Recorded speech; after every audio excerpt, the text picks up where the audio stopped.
Hi folks, welcome to another Stall13.com video. We're on the road. Okay, this is not a pony. This is not a miniature horse.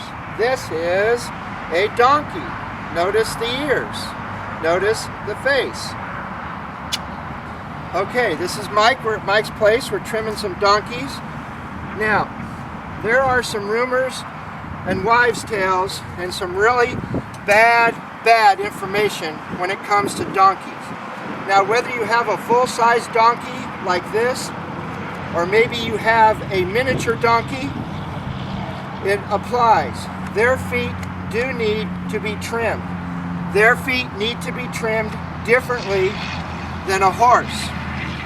I'm going to repeat that. They need to be trimmed on a regular basis. They have to be trimmed differently than a horse. They're not shaped like a horse. They don't grow like a horse. The molecular makeup of the hoof is completely different than a horse. They make donkey and mule shoes.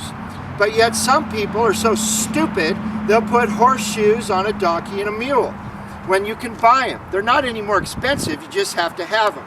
What I'm going to talk about here is donkeys, what I like to call a soup can. They'll grow a real cylindrical hoof, like a soup can, or like a can of Pringles potato chips.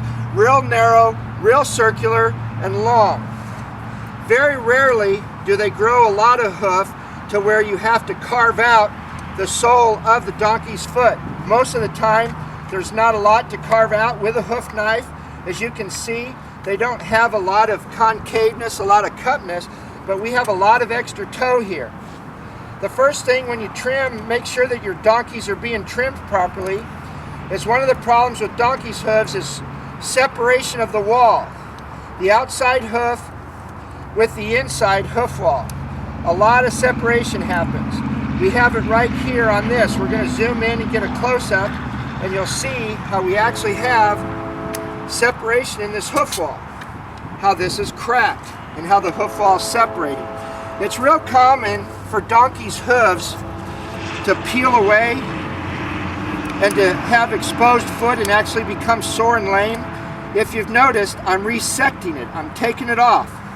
We're exposing this area so that it doesn't abscess, that it doesn't get any worse than it is. You can see that black line around there. I've taken all this hoof off.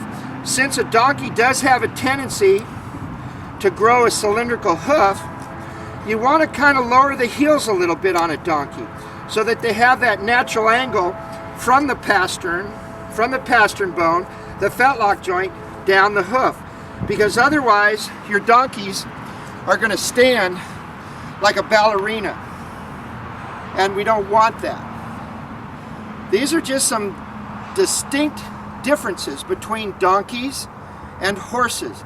Now, some mules need to be trimmed like a donkey because their feet are more donkey-like than they are horse-like. That's how you get a mule. You cross a donkey with a horse. So it's 50-50 chance it'll have hooves like a horse, or 50-50 chance it'll have hooves like a donkey. These little tiny nuances to these little guys' hooves make all the difference in their overall health and comfort. More donkeys are sore and lame because they're not trimmed right.